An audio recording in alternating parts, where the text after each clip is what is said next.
So before we begin, I just want to say a massive thank you to my friend Notes Reviews for making this video first. I was inspired to make this video because of their video. So go check out the video because it was a really cool video, some cool pics. So I don't know how I've not done this video on my channel yet. It's one that I feel like I keep meaning to make, but just kept putting it off for some reason. I didn't think about it too much, or I genuinely just couldn't put together a list or something. But I'm finally making this video today, and that is my 10 comfort albums. So my definition of a comfort album is an album that I know inside and out, one that I can go back to for comfort and just like a big old hug for any sort of emotional well-being, whether it be I'm happy or if I'm upset or if I'm angry, whatever it may be. These are the albums that I return to the most to have a little bit of support and to feel a bit better. So this is a very mixed batch because obviously you can't really stick to one genre. I've got 10 albums on this list, all from different sides of the music spectrum. And yeah, so before we begin, album of the day, it's there. You can't see it because the cover is like foil. It's actually really cool, but it means that in this light you can't see it. It is Human by Death, and it's a fantastic death metal record, so if you haven't checked that out, definitely do. Fantastic band.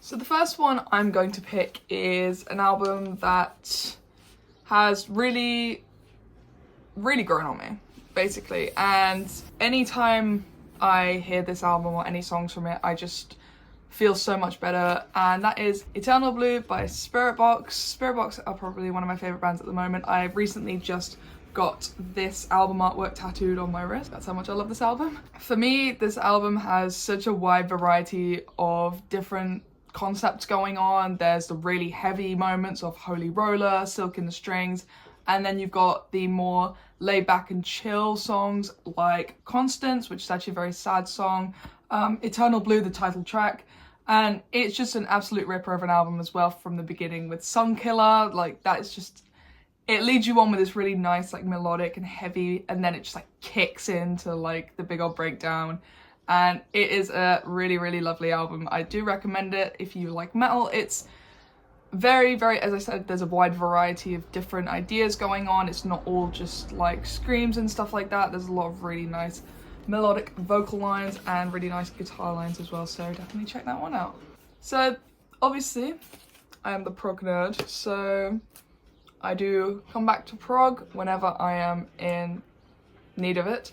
So my next pick is Nursery by Genesis. This one is one that have come back to so often. It's probably my most gone back to album in progressive rock, just because of what it means to me and how I found it. I found it because my dad showed it to me while I was in college, which feels like forever ago. I've loved it then and I love it now. I've re-listened to Seven Stones so often, and it's just like a big warm blanket, this album, and it's got some really cool ideas. I don't really need to elaborate on how good this album is because I've talked to death about it and how much I love it and how much it means to me. So Nursery by Genesis, one of the, probably if not the greatest progressive rock album of all time. Next one is one that my boyfriend showed me, actually. I think the next two are, actually. I didn't think I'd like this album as much as I did, and when I listened to it all the way through, I'm pretty sure I played it again afterwards, and for like 2 or 3 months straight I was listening to this album over and over. I've just got done with university and I was looking for a nice chill out kind of road trippy kind of album and just something really fun and exciting, and that is Alanis Morissette's Jagged Little Pill. I've talked on this channel about how much I really love this album, and every song on this album is really good. Like, there are no skips for me, and I can put this on whenever and feel good whenever. I listened to this album a lot in my previous job, which wasn't really a great one, and it really helped with the like carrying on and having the will to carry on and to not like just give up so easily. And the lyrical content on this record is so empowering. It's as empowering now as it was back then when it was written in the mid-90s. And it's just a really great, nice, I wouldn't call it feel good because there are a lot of relatively intense and somewhat dark themes in this record, but the songs that make you feel better, they really do make you feel better. Next one, so this album really reminds me of the COVID lockdown of 2020, and that's how I found it. Well, I knew about it a while ago, but I hadn't listened to it before, and my boyfriend, Johan, is a really, really big fan of this group. Then I became a big fan of this group. And that is By the Way by the Red Hot Chili Peppers. Since then, I have seen them twice and they are incredible live. For me, this album, again, no skips. I listen to this album a lot during summer. It's got a weirdly like kind of summery feeling. I can listen to this album and it makes me feel better. I return to this one a lot more than the other Red Hot Chili Pepper records. But as I said, every song on this album, it's one of those ones that I'm really happy that like I can bond with someone over it, and we've listened to this album together a few times and it's like a nice moment that we share together. So this is a fantastic record, some really nice songwriting and some really great musicianship. Next one is probably gonna be very, very surprising, mainly because this is not one that I don't think people would put necessarily in comfort albums. Deathconsciousness by Have a Nice Life. If you know about this album, and if you've listened to this album, you're probably thinking I'm a bit insane for picking it. But in my darkest moments, this album has been there for me. And it gives me not a sense of like ease, but a sense of like calm, I guess. This album is very, very dark. It's very depressing. It's one that it's not gonna make you happy if you listen to it. It's gonna make you feel a bit like existential. There's nothing wrong with that. And it really helps in those moments where I don't know what to do, if I'm having like a weird brain moment where I'm just like, what am I doing with my life kind of thing.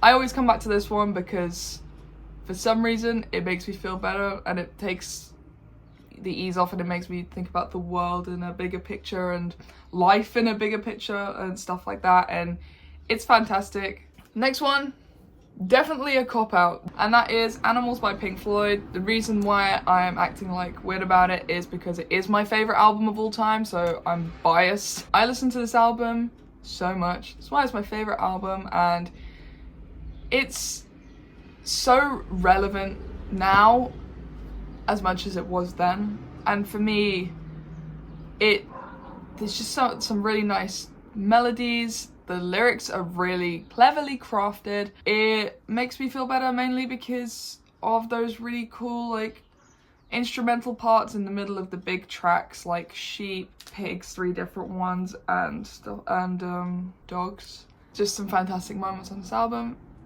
Moments that make me smile when I'm, you know, not feeling great, when I'm not happy. Moments on this album that just make me feel better. I don't know how to elaborate more, mainly because I think this is another one that I've talked to death about, but if you haven't listened to it, then do it because you'll love it. So the next one on my list is one I don't have on vinyl. The next 2 I don't have on vinyl. But the first one, I will put the album covers here.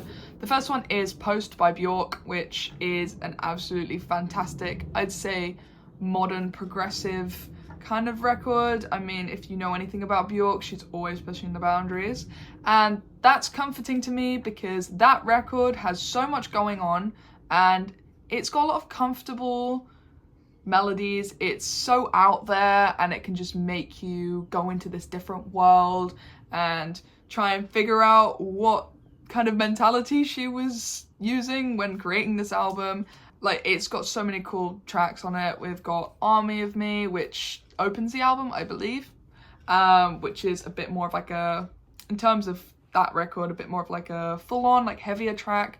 And then you've got Hyper Ballad, which is like this cool, like upbeat, like trip-hop kind of vibe, which I love that kind of stuff. And it's got It's Oh So Quiet, which is, I think, a cover, but it's just amazing. And it's had me recently. I was listening to it while I was doing one of my essays and it just really calmed me down and made me just think, you're almost at the end of uni, come on, just keep pushing. And you know, it really helped with that like mentality.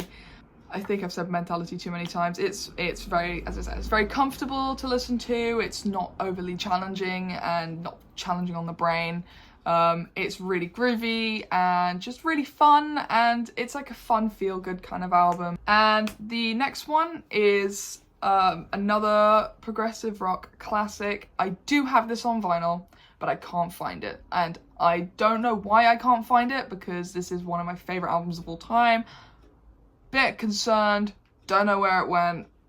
I might have to get another copy, but it is Red by King Crimson, which is my favorite King Crimson album, and I always listen to this one when I want an album, a prog album with an insane amount of variety. I mean, that album for me is like heavy. It's for the time and everything, and it's almost like a quasi-metal release. If you think about it, I mean, Red, the actual title track, which opens the album, is intense. And same with the second half of Starless, when it's that build-up, it's just like, it's almost like kind of breakdown-y, if you think about it. And everything in the middle, I mean, Fallen Angel, such a wonderful song. I listen to that one a lot when I'm just like walking around. It's just like peace of mind kind of thing. One More Red Nightmare, and then of course Starless, which is top 5 King Crimson songs, and I just love that song so dearly. I listen to that one when I'm like in chill mode, but need to get ready for the big grand finale, and I think that's like probably one of my favorite album closers because of how it ends, and from start to finish, every time I listen to that album now, it just doesn't feel like any time has passed. And that's what you want out of an album. You want it to feel like you're not checking your watch every single time. Okay, we have 2 left. That's 4. We have 2 left, and both of them, one of them is one that I found fairly recently, well, in comparison to the other one. The next one I'm going to pick is Gojira's From Mars to Sirius. This is one that I found very recently being a year ago. So I do that in like years. If it's like 1 year, I found it recently, you know. I actually discovered this because one of my friends recommended it to me, and I'd heard of Gojira and I just hadn't listened to them. I listened to the whole thing and I was just like, I've never heard metal be played like this. I've never seen these kind of topics being written about in music, especially stuff to do with climate change and how the planet is dying. Puts a big old, you know, reality check on you. But that's the thing I love about it, because I connect with a lot of these beliefs that the world is very, you know, in terms of the environment, very terrible. I connect with this album a lot, and to the point where I've literally just like forced everyone around me to listen to it. But I listen to this one a lot when I want something heavy, but I also want something like really melodic and something that has inspiration from many different parts of the musical spectrum, not just full-blown like death metal. It's very warm, and I love this album, and I just want to see him live very badly. I've played the vinyl for this so many times, and any time that I'm just feeling a bit like I want to listen to metal, but I don't know what, I want something like comforting, I want something that's real and honest. This is the one I come to the most. So my last pick is from my all-time favorite band, but it's not my favorite album of my favorite band, and that is 10,000 Days by Tool. A lot of people consider this their best record. I don't. I think Lateralis is better. The reason why this one's in my comfort list and not Lateralis is because this one has a lot more of that kind of stonery rock feel, more jammy, which is a bit more comforting than some of the more harsh moments on Lateralis, like Ticks and Leeches, for example. This one is heavy, but it's got more heavy themes, and, you know, deals with a lot of very interesting topics like evolution. I think a lot of people have just tried to like pin down what the hell that Tool are writing about in this record, and there's a couple of tracks that are very sad, and those songs were comforting to me in my lowest moments as well. I mean, Wings for Marie Part 1 and 2, that kind of bleed into each other, have helped me so much. I've listened to them so much when I just don't know where else to turn. Tool are a comfort band, and they are my favourite band for many reasons, but it's so well crafted, this album, that I can listen to any song, I could pick any of them, could pick any of them and I will feel just better. All the time better. And thus concludes today's video. Let me know your 10 comfort albums. I would love to know what your picks would be. I hope that you have found maybe some new records to listen to, or maybe listen to me talking about albums that I haven't spoken about in forever. And yeah, I've got a lot of exciting stuff coming on channel because, as I said, I finished uni now. So the YouTube channel is gonna be coming back, making a bit more of a comeback. And also I have released another cover on Spotify. It's also on YouTube Music as well if you want to type it in. I did a cover of Deftones' My Own Summer, which was very fun to record and produce, so please support my up and coming music career by just checking them out. And I'll put all the links in the description, as well as my social medias in the description, as well as the Discord server, which I need to be more active on, I'm very sorry. But it's completely free to join. We talk about music, all that fun stuff. And yeah, see you guys in the next one. Bye bye.